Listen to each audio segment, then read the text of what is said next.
Hello everyone, আমি সুস্মিতা। আজকের একটি নতুন ব্লগে তোমাদের সবাইকে অনেক অনেক স্বাগত।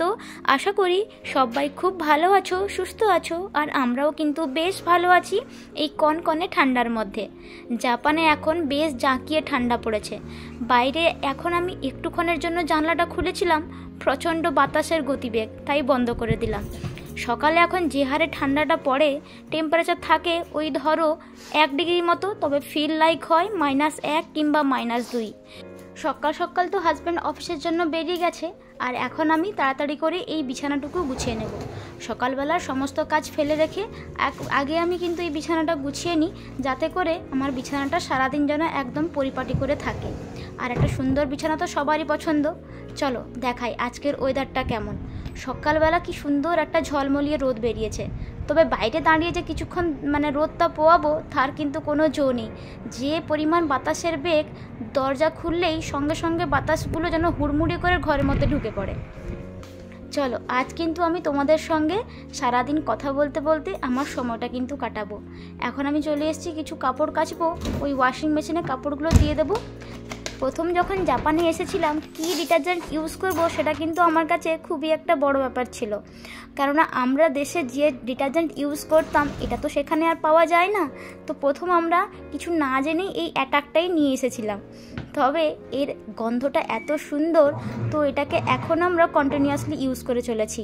তো ওখানে তো কাপড় কাচা চলছে, আর এখানে দেখো কি সুন্দর ঘরে রোদ ঢুকে গেছে।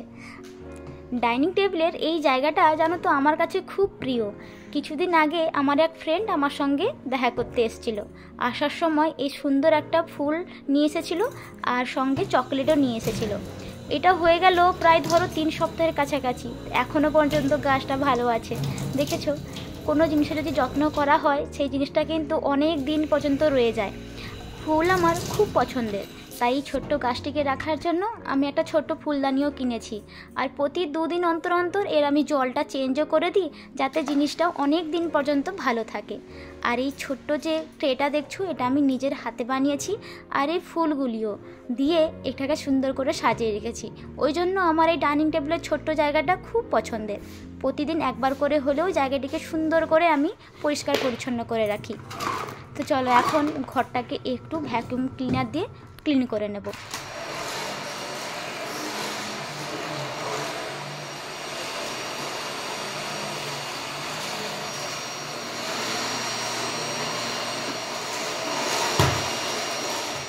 প্রথম যখন জাপানে এসেছিলাম, ভ্যাকুয়াম ক্লিনার দিয়ে ঘরটা পরিষ্কার করার সময় খুব ভয় করতো, মনে হতো যদি কিছু খারাপ টারাপ হয়ে যায়। তবে এখন জিনিসটা অনেক সহজলভ্য হয়ে গেছে। প্রথম যে কোনো জিনিসই কিন্তু খুব ভয় লাগে, পরে ব্যাপারটা সব ঠিক হয়ে যায়, তাই না? তো এখন আমি চলে এসেছি, তাড়াতাড়ি করে স্নান টান করে এখন একটু ওই ছাতুর শরবতটুকু খেয়ে নেব। কারণ ঘর থেকেই ছাতুটা নিয়ে এসেছিলাম, হয়ে গেল প্রায় 4-5 মাস মতো, জিনিস সাথে খারাপ না হয়ে যায়, ওই জন্য এখন বেশ কয়েকদিন ধরে ধরেছি ওই ছাতুর শরবত খাওয়া। তো খেয়ে নিয়ে এখন আমি এই ভাতটুকু বসিয়ে নেব। নিজের মতো করেই বসাচ্ছি, একাই তো খাবো, ও তো নেই, ও তো অফিস গেছে। তো ভাতটা বসিয়ে দিলাম। আজ অনেক দিন পর নিজের পছন্দের খাবার খাবো দুপুরবেলা। প্রায় 1 বছর হয়ে গেছে ডিম খাওয়া আর হয় না।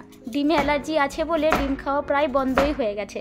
বাট গত কয়েকদিন ধরে অনেক ডিম খাওয়ার ইচ্ছে ছিল, তার জন্য ডিম নিয়ে এসেছি। তাই আজ দুপুরে বানাবো নিজের পছন্দের একদম খাবার, আলু ভাজা, ডিম ভাজা, আর সঙ্গে একটু ভাত। তো আজকের দুপুরের এই মেনুটা আমার কিন্তু খুব পছন্দের।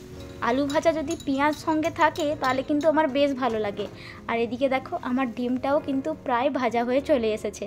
একটু ঢাকা দিয়ে দিলাম যাতে ডিমটা একদম ফুলে ওঠে। ব্যাস, এখন দুপুরের খাবার আমার একদম রেডি। সঙ্গে একটু আচার নিয়ে নেব। দেশ থেকে আসার সময় আমের আচার আর এই লঙ্কার আচারটা নিয়ে এসেছিলাম, কিন্তু এবার আসার সময় মায়ের হাতের আচারটা নিয়ে আসা হয়নি।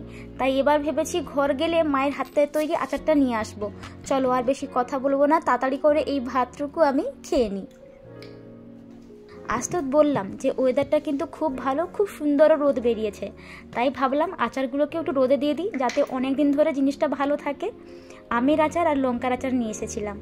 তো চলো এখন দুটো আমি কমলা লেবু কেটে নিয়েছি, এই কমলা লেবুটাও খেয়ে নিয়ে বাইরে বেরোবো কি কিছুক্ষণ পরেই দেখি এই 3টে নাগাদ এইরকম মেঘলা হয়ে গেছে, আর বাইরে প্রচণ্ড ঠান্ডা বাতাস, এত বাতাস যে বাইরে গেলে আমার তো ঠান্ডাই লেগে যাবে। তাই আজ আর বাইরে বেরোচ্ছি না। তো ব্লগটি আমি এখানেই শেষ করছি। যদি তোমাদের এই ছোট্ট ব্লগটি ভালো লেগে থাকে তাহলে অবশ্যই একটি লাইক করো, কমেন্ট করে কিন্তু জানিও কেমন লাগলো, আর সাবস্ক্রাইব করে পাশে থেকো। Bye bye.